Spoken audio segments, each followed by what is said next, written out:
Okay guys, today we're going to try and keep this real quick. This is about the repeatable implementation model, and this is a 4-stage process: how to find opportunities, how to design them, how to build them, how to launch them. And we look at different tools that you can use for each stage, but also different techniques that you can use and methods for getting the job done.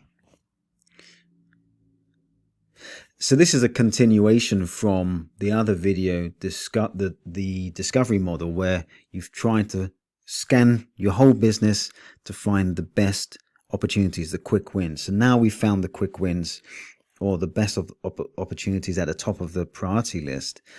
Now we're going to deliver the project.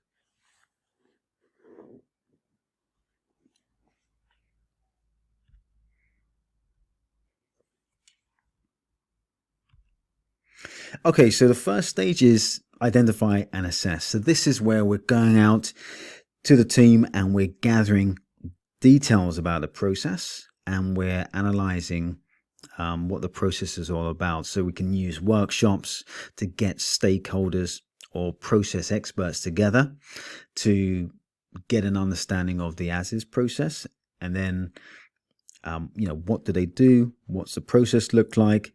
You can also use questionnaires to, like a technical questionnaire, you can send that out to start gathering data on the process environment, the different applications, how complex the process is with,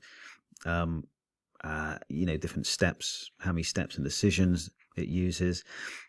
But the questionnaire, something like a technical questionnaire, it may need guidance. So it may need an analyst to work through this with the team. Then you have interviews, or you could even do shadowing, which is where you're sitting next to the process expert to watch them do the process. And then you've also got document analysis.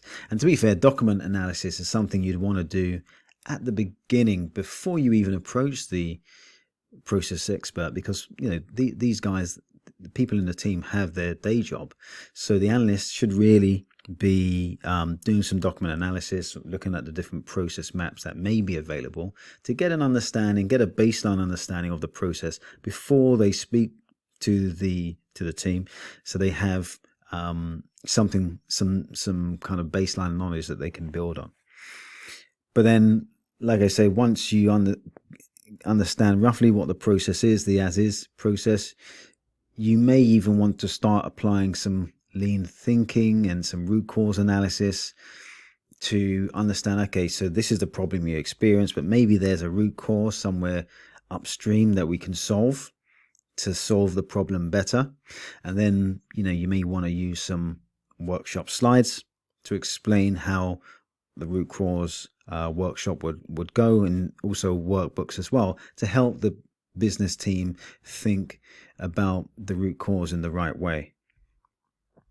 And then you move on to the solution design. So now you know the as-is, you understand what the process is that they want to automate. Now solution design is where you co-create the solution with the team. And this is where you understand, okay, what does the team want to achieve, and how do you achieve that? How do you design that? And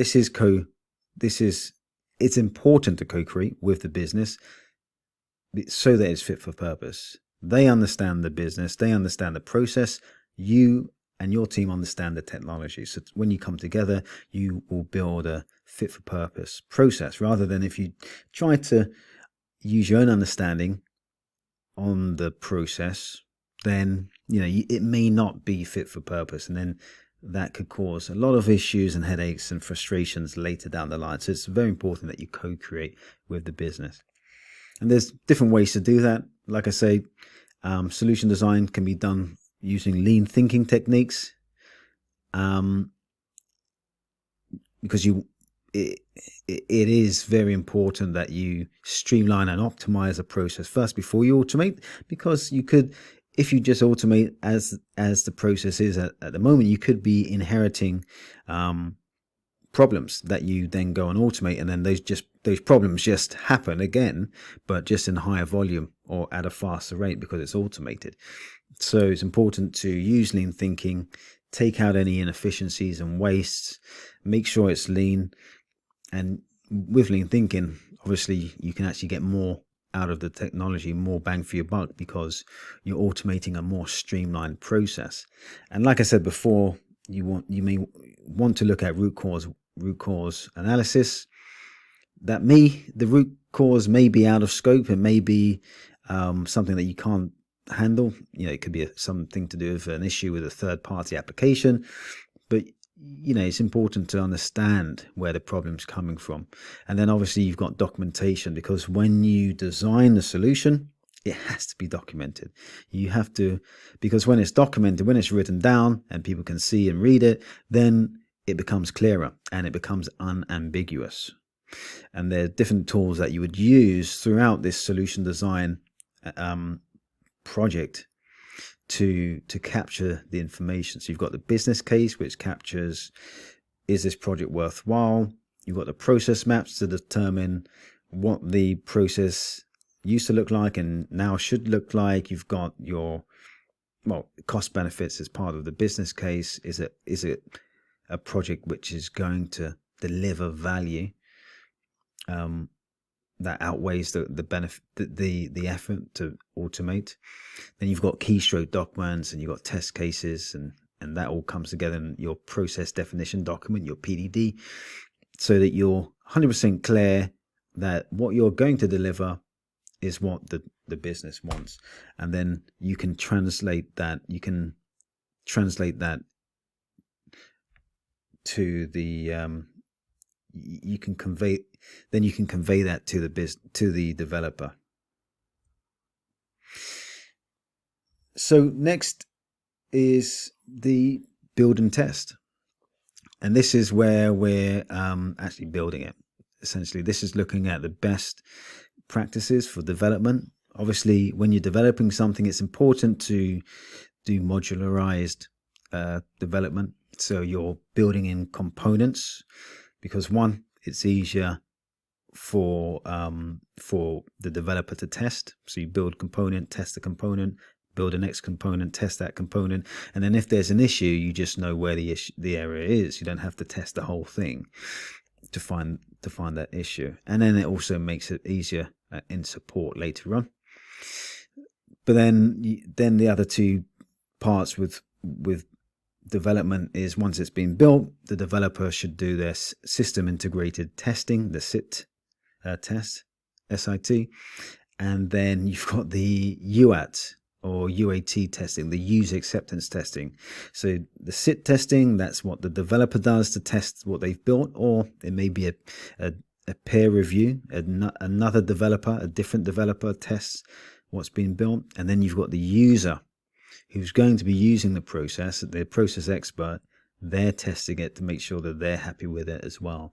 And again, there's different tools that you would use to capture the details of what's been built, capture the outputs of what's been tested, and you have these different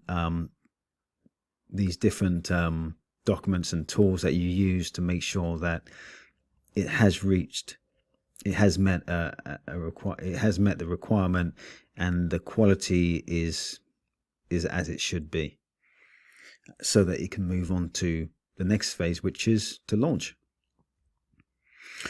And so there are several parts. It's not just launch and forget about it. There's obviously the go live, which is a meeting where the business and the development team come together. The business and the automation team, they come together and they say, yes, we are happy to launch it and we're ready for it to be launched. Then there's the hypercare phase, which is very important, and a lot of teams do forget this. A lot of new teams especially do forget this. Hypercare is when the robot or automation has been launched into the real environment, the live environment or production environment. And this is like a warranty period, a post-go live support period, where it's hands on deck. It's been, the development team, the support team, the automation team, they're babysitting to make sure that in the live environment, the automation is still working correctly. And that may be a week or two, maybe longer if it's a very critical process. And then the next stage is, once it's been handed over to the business, you want to make sure that, okay, can we prove it added value? Proof of value, POV. Did it add value? Are we tracking the benefits correctly? Did we save what we thought we were going to save in the business case? And like I say, there's different tools that you would use for launching an automation.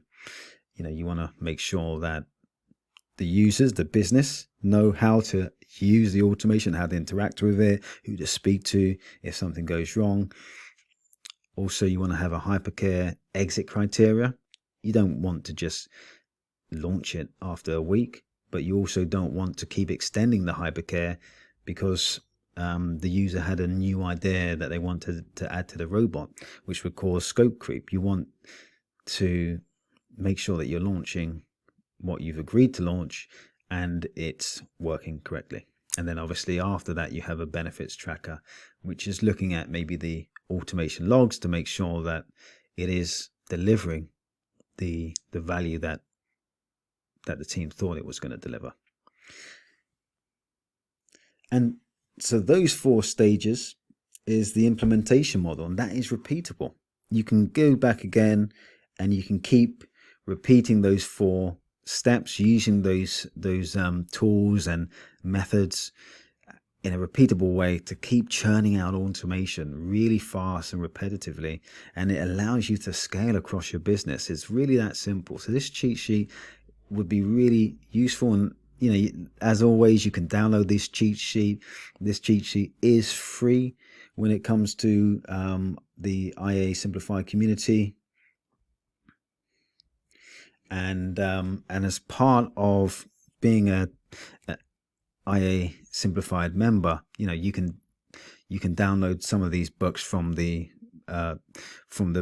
Business at the Speed of Bots series. So we got 7 books, and these are probably the most relevant to couple with this implementation model. So you've got Empowered, which is about empowering your staff. And then you've got Refine, Scale, Accelerate, which is about creating a repeatable model for your center of excellence, which you can then duplicate in different businesses, and you can create different hubs, automation hubs, and a central center of excellence team in a kind of federated way if you wanted. And this cheat sheet, when you sign up and when you become a member, these are, membership is obviously free. You just sign up and just so you can get weekly newsletters, but then you can download the ebook for free, the cheat sheets for free, and this cheat sheet has what's called a RACI chart, which is R is who's responsible, A is who's accountable, C for who should be consulted, I is for who should be informed. And for each stage, it tells you who should be doing what. Like the analyst should be responsible, i.e. they do the work, but the project manager or the program manager is accountable for the result.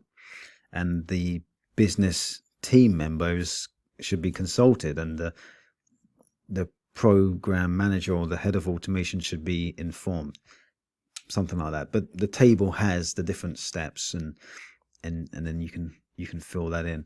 So get onto that, download that. We're here to give you everything that you need to get to your goal. That's the whole point of the IA Simplified community. What is your goal in automation? How can we get you there the fastest? What content and materials can we provide you so that you can achieve your goals? To keep optimizing, keep discovering, and keep sharing our automation IA Simplified community. And we want you to get the most out of this. So I'll see you in the next video. Take care.